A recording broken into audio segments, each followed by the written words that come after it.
Qu'est-ce que le hamac dans la maison bulle? Je vous parle souvent des courbes, du béton, de l'architecture organique, mais j'oublie un élément essentiel, le hamac. Car sans le hamac, une maison bulle ne serait pas vraiment une maison bulle. Bonjour, je suis Philippe Delage du site Habitabule et aujourd'hui je vais vous parler d'un objet que vous connaissez et appréciez tous, le hamac.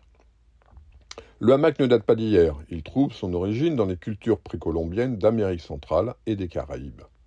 Ce serait Christophe Colomb qui l'aurait découvert en 1492 en débarquant en Amérique.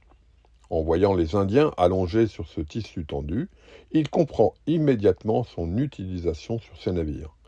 Suspendu, ventilé, protégé de l'humidité et des insectes, il limite le mal de mer.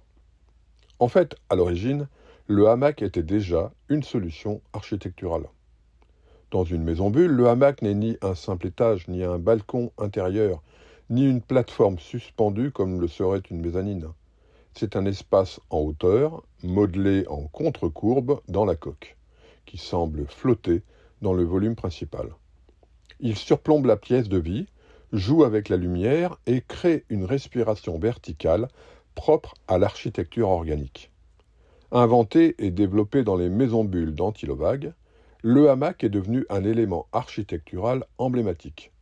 Il peut abriter une chambre, comme chez Joël Hunal, un bureau chez Daniel Bord, un salon suspendu au Palais Bulle, ou simplement un refuge intime chez Hélène et Christian Roux.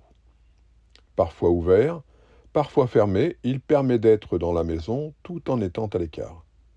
Aujourd'hui, des architectes intègrent des filets suspendus dans des maisons modernes, des plateformes intermédiaires, des espaces flottants qui ne sont rien d'autre que des hamacs contemporains.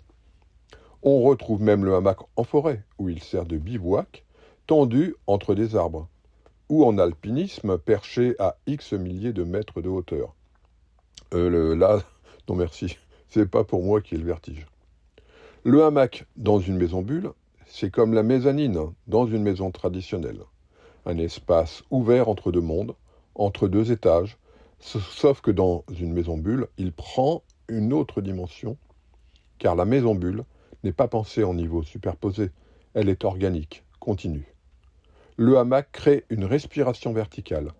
Il rompt l'horizontalité, il introduit la surprise, il peut filtrer la lumière, réfléchir un éclairage indirect vers la coque, créer un passage secret, un tunnel, un escalier presque théâtral ou dérobé. Il devient un outil psychologique autant qu'architectural. Voir sans être vu, être présent sans être exposé. Pour moi, une maison bulle sans hamac n'est pas vraiment une maison bulle. Du hamac précolombien au hamac spatial, du sol humide des Caraïbes à l'apesanteur d'un vaisseau spatial, le principe reste le même, créer un espace entre deux mondes. Et vous, qu'est-ce que cela vous inspire? À quoi servira votre hamac? Si vous avez aimé cette vidéo, je vous invite à lire mon article sur le sujet, beaucoup plus développé, dont vous trouverez le lien dans la description. Et à mettre un pouce vers le haut, écrire un commentaire, partager, etc. Et si vous voulez en savoir plus sur le sujet, téléchargez mes 5 clés pour construire une maison bulle bioclimatique. Bonjour chez vous!